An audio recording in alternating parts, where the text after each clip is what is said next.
Pada video sebelumnya, kita sudah membahas tentang jaringan otot dan jenis-jenis jaringan otot serta perannya di dalam tubuh manusia. Nah, pada video ini kita akan mempelajari khusus pada jaringan saraf. Untuk struktur jaringan saraf bisa terlihat tampak pada gambar ini.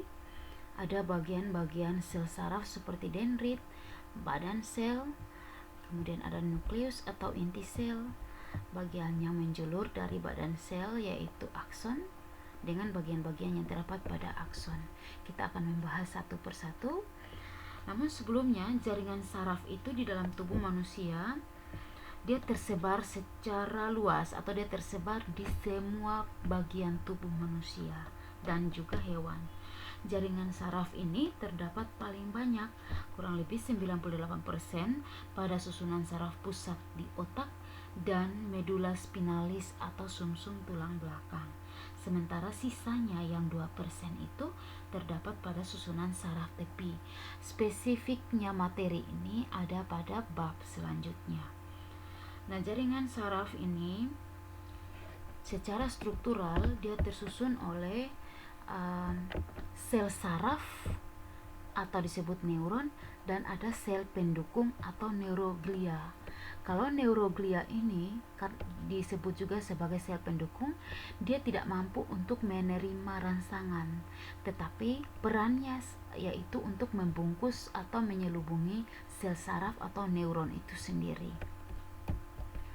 Nah, perkembangan sel saraf dalam tubuh hewan dan manusia itu terjadi ketika dalam embrio.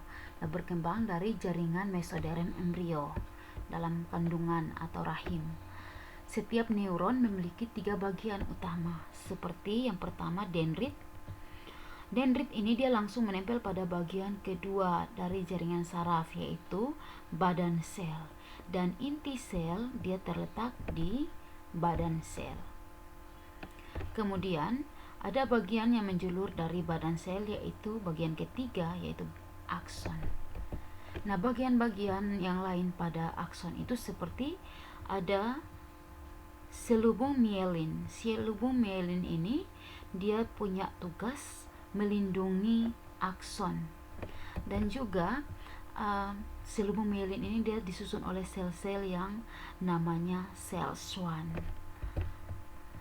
Bagian akson yang di dalam berwarna ungu, bagian akson yang tertutupi oleh mielin ini dia mampu untuk meneruskan rangsangan dengan sangat cepat. Sementara ada bagian dari akson yang tidak dilindungi oleh mielin. Bagian ini disebut dengan nodus Reinfeldt. Nodus Reinfeldt ini dia tidak mampu untuk menghantar rangsangan dengan cepat seperti bagian akson yang terselubungi oleh mielin.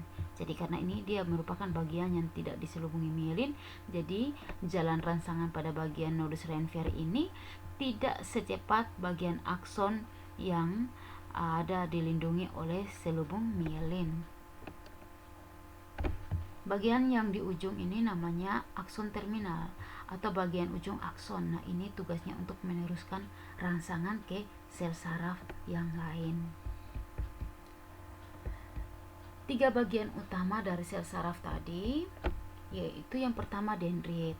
Dendrit ini merupakan bagian tonjolan badan sel yang fungsinya untuk menerima rangsangan dan diteruskan ke badan sel. Kemudian bagian yang kedua adalah badan sel. Badan sel ini dia terdiri atas sitoplasma dan inti sel. Kemudian terdapat organel-organel sel. Fungsi dari badan sel ini untuk mengelola atau mengolah rangsangan itu dan diteruskan ke bagian akson. Yang terakhir adalah akson. Akson ini dia berupa tonjolan atau penjuluran dari badan sel yang fungsinya membawa rangsangan dari badan sel ke sel saraf yang lain. Jadi misalnya dari saraf A, aksonnya akan meneruskan ke saraf B. Nah, di sini yang menerimanya adalah dari bagian B ini, yang menerima rangsangan dari saraf A ini adalah bagian dendrit, karena dendrit ini merupakan bagian yang fungsinya menerima rangsangan, sementara akson fungsinya untuk membawa rangsangan meneruskannya ke sel saraf yang lain. Untuk fungsi sel saraf ini dia bekerja seiring dengan bagaimana kerja saraf itu di dalam tubuh. Jadi yang pertama, tahapan kerja saraf itu dia menghimpun rangsangan dari lingkungan. Yang kedua, mengubah rangsangan menjadi impuls saraf. Nah, ini mulai terakumulasi di dalam sel saraf. Yang berikutnya, meneruskan impuls atau rangsangan itu ke bagian penerima yang terorganisasi. Contohnya dari sel saraf konektor atau penghubung menuju ke otak ataupun sumsum tulang belakang. Yang berikut, menafsirkan impuls. Ketika sampai ke otak atau bagian yang terorganisasi ini, maka rangsangan itu akan dibaca atau diterjemahkan. Ini rangsangan yang terima ini berupa rangsangan apa? Misalnya, ketika kita lapar, maka otak akan memberikan dari organ pencernaan kita akan mengirim sinyal impuls ke otak. Kemudian otak memberikan tafsiran bahwa tubuh kita membutuhkan makanan atau kita sedang lapar. Dengan sendirinya ada perintah dari otak untuk menggerakkan efektor. Di sini saraf-saraf yang menggerakkan efektor seperti saraf yang ada pada otot kaki dan tangan untuk bergerak dan mencari makanan ataupun minuman. Kemudian tafsiran impuls itu dikerjakan, yaitu kita sedang lapar, bergerak mencari makanan, kemudian kita makan ataupun kita minum. Yang berikut, hal itulah yang tergambar sebagai kita memberikan jawaban atau respon yang tepat ke organ efektor, contohnya kaki dan tangan bergerak untuk mengambil makanan, kemudian kita makan. Ada 3 macam sel saraf. Yang pertama itu ada sel saraf sensori. Sel saraf sensorik ini dia punya fungsinya menghantarkan rangsangan dari reseptor atau penerima rangsangan ke sumsum tulang belakang, dan dia ini disebut juga dengan neuron aferen. Kemudian yang kedua, sel saraf motorik.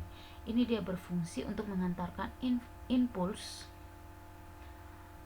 motorik dari susunan saraf pusat ke efektor.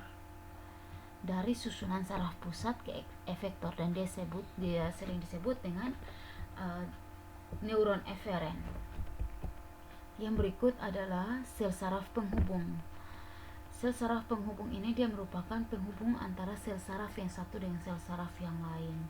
Nah, biasanya sel saraf ini disebut juga dengan konektor, yaitu penghubung neuron sensorik dan juga neuron motorik. Contoh penghubung atau menjadi adjustor itu misalnya sumsum tulang belakang dalam gerak refleks dan otak dalam gerakan sadar. Nah, maksudnya begini. Ketika terjadi gerak refleks, maka contoh gerakan refleks itu kita menginjak duri. Nah, gerakan yang terjadi saat kita menginjak duri itu adalah misalkan kaki kita menginjak duri, maka perintah yang diterima oleh kaki untuk mengangkat kakinya karena terinjak duri itu atau menginjak duri itu tidak akan disampaikan ke otak, tapi dia hanya sebatas dari sel-sel saraf pada kaki langsung menuju ke sumsum tulang belakang untuk memberikan respon balik, yaitu dengan cepat mengangkat kaki. Jadi tidak responnya ini rangsangan sarafnya ini tidak lagi diteruskan menuju otak. Ini disebut dengan gerakan refleks karena hanya melalui sel saraf dari bagian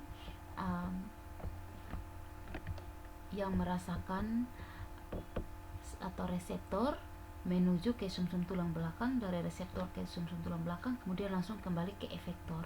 Jadi reseptor penerima rangsangan, sumsum tulang belakang mengelola rangsangan, efektornya yaitu untuk merespon rangsangan itu kembali pada sel-sel saraf di kaki, kita langsung cepat mengangkat kaki. Atau misalkan kita bersentuhan dengan benda panas. Nah, itu contoh dalam gerakan refleks. Sementara kalau sel saraf itu menuju ke otak, dari reseptor menuju ke otak, kemudian baru ke efektor untuk merespon rangsangan, itu berarti namanya gerakan sadar. Gerakan sadar atas perintah kita. Seperti contoh tadi, kita mau makan dan minum. Atau kita mau belajar, maka ada uh, perintah dari otak bahwa kita harus belajar untuk persiapan ulangan harian. Misalkan hari esok kita mau ulangan harian, maka otak akan memerintahkan bagian efektor seperti kaki dan tangan untuk bergerak menuju tempat yang bisa kita gunakan untuk belajar, mengambil buku, mengambil laptop atau handphone untuk mengakses materi pembelajaran. Nah, sel saraf ini dia mempunyai kemampuan iritabilitas dan konduktivitas. Apa itu iritabilitas?